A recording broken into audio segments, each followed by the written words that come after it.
Well, hey there, everybody. It's Ashley here from Lovely Commotion. I'm so glad you're here this Sunday. We are going to talk all about nursery rhymes today. I love nursery rhymes.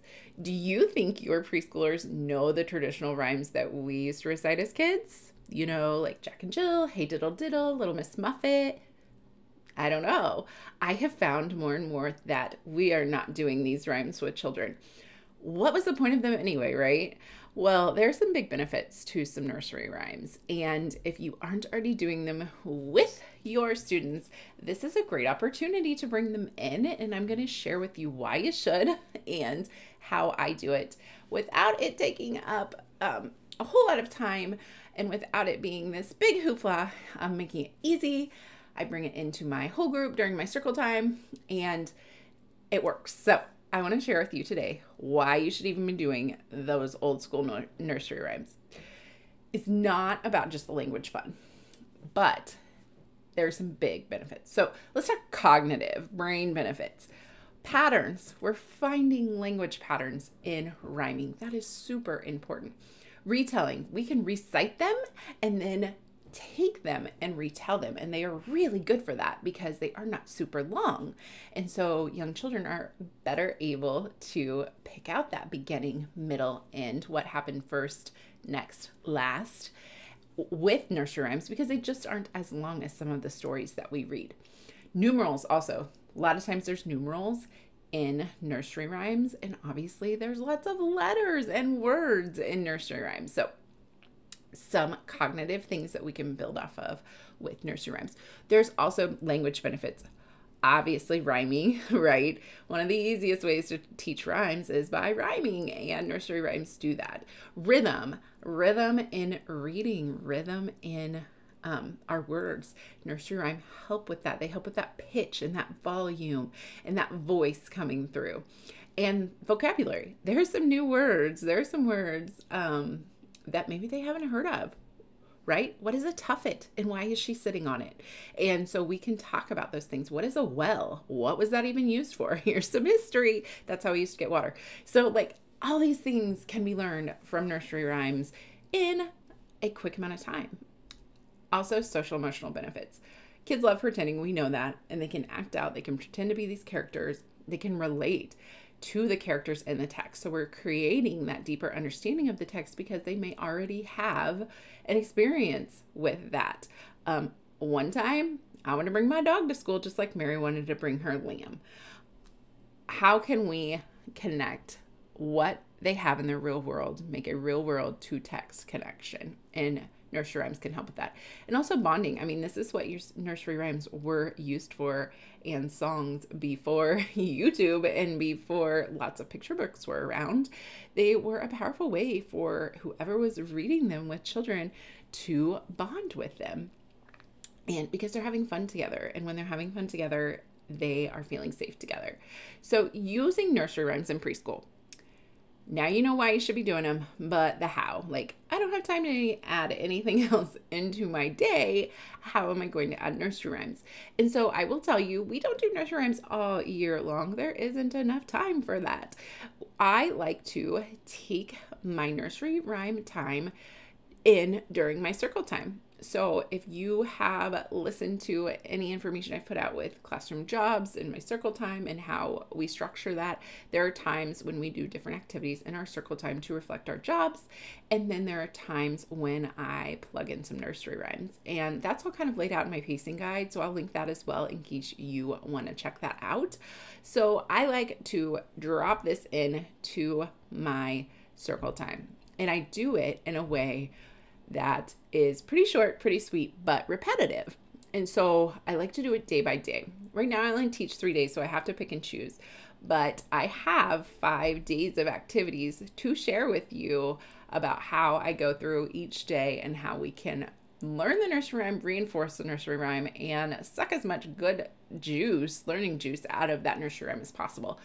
And so it's super short, super sweet, just like we need with preschoolers. But since we're repeating it, we can come back to it and learn more from it. So the first day, we basically just read the rhyme, and I use a puppet to help with that. If I don't have an actual puppet, like, you know, one that goes on your hand, I will make them. So like this is Hickory Dickory Dock, and here it is, just in case you need it. I also like it to be there so that they can see that I am reading from it. This is something that I can read.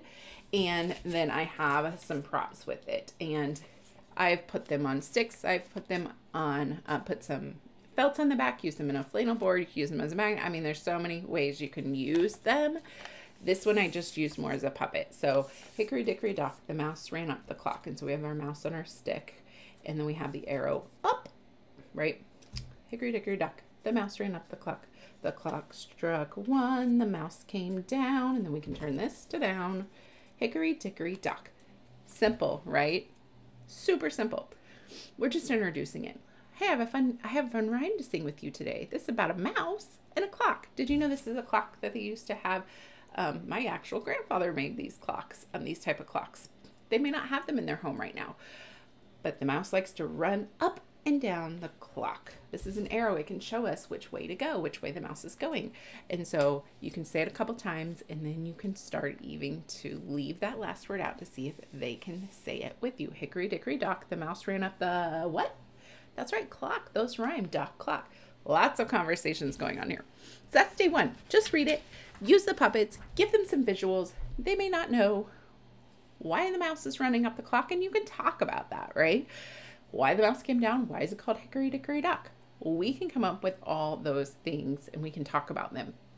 But I like to have the visual there, because without the visual of this clock that he's running up, they're thinking, how is he going to run up this circle thing or this square thing that is in my house, right? It's a different kind of clock. So that's day 1. Read the rhyme, use the puppets, super simple. The second day I like to reread it again, but this time we use a pocket chart. So you're basically redoing what we're doing in a different way. So this one I'm going to show you is Jack and Jill.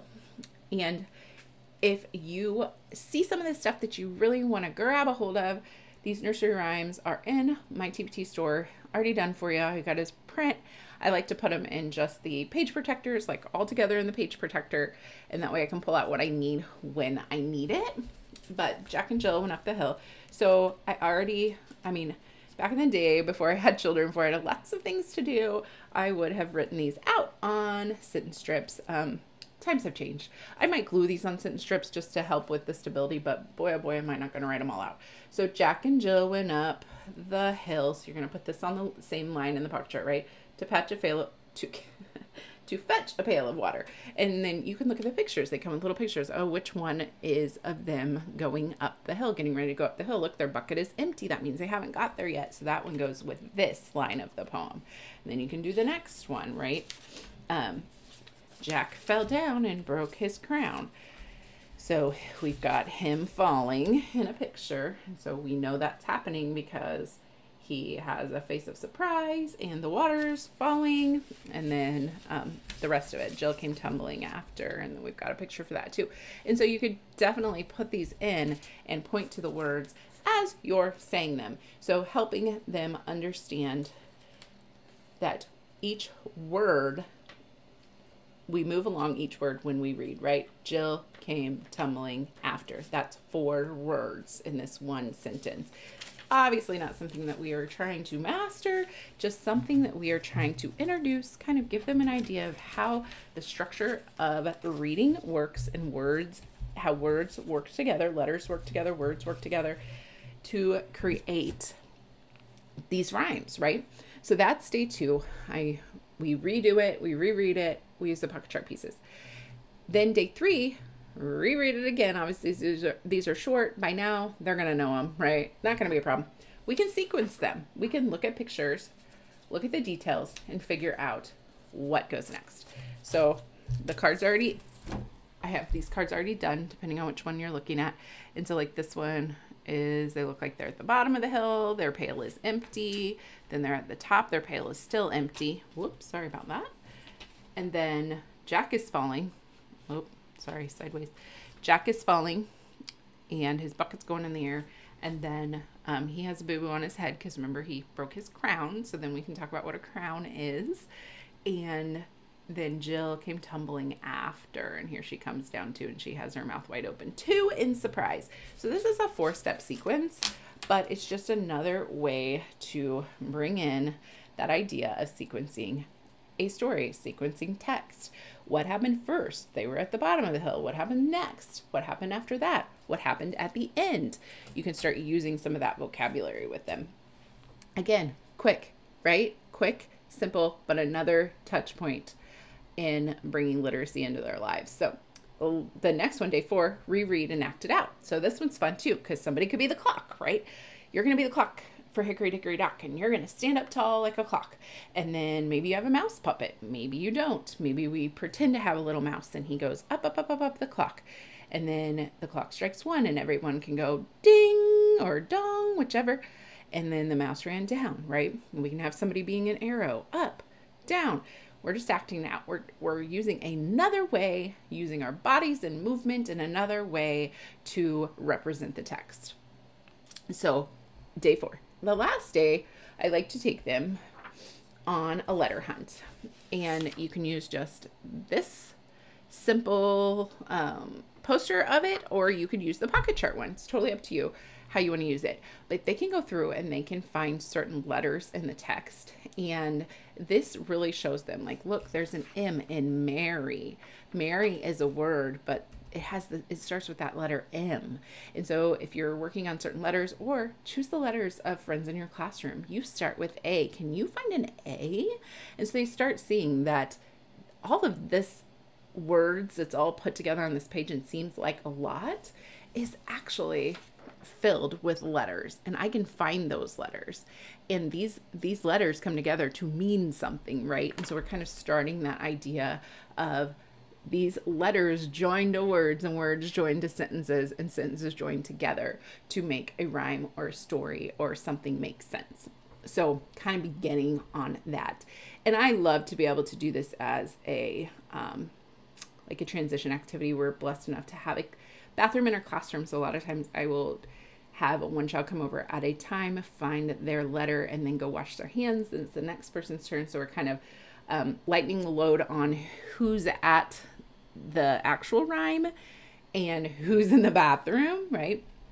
And, you know, obviously that took a lot of practice and training and learning, but it works well. So those are the 5 days. So I'll just recap them for you. 1, we read the rhyme and we just use the puppets, and it's pretty simple. And I say it a couple of times and see if they can do it with me. Day 2, I reread it, and then I use the pocket chart pieces. So we're touching each word as we're saying it. And then day 3, we are sequencing the pictures of the story and using lots of beginning, middle, and end type of language. Day 4, we're acting out. So actual children, how can you bring them into this? How can they, and you may have to do it multiple times, and that's okay, because these don't take long. They're not long text. But how can you help them be Jack and Jill? And where's the hill going to be? And how can you act it out? And then day 5, we reread and letter hunt the rhyme to kind of make that connection that there are letters making up this text that we are reading and that we are learning. So those are the 5 ways. I'm just telling you, it doesn't take long. So if you're thinking you don't have time to do this, I encourage you to think about maybe your circle time and how can you, I like to switch things out. Like we may have been doing, I'm trying to think of our last, surveys. We may have been doing surveys. Well, everybody's got a turn with surveys. So now I'm going to take that piece out of my circle time of presenting the surveys and put in a nursery rhyme. So that way I'm able to keep rotating, keep it fresh, but then also be giving them lots of opportunities as well to learn different skills. So again, if you need something like this, if this is something that you find helpful and you want it already done for you, you don't want to have to write it all out on a big old poster, I get it. And I didn't either. And there are a lot of nursery rhymes. You can do so many. That's what's so great about it. And so I have these for you. You can go check them out at the link above if you need them. Otherwise, just you can definitely take some ideas from this and how you can incorporate nursery rhymes into your classroom. Drop me a comment. Let me know. Do you use nursery rhymes in your classroom? Or did I inspire you to use nursery rhymes, which I hope I did? How do you use them, right? We all are always looking for wonderful ideas. So drop them in there. Let me know, and I will see you again soon. Bye.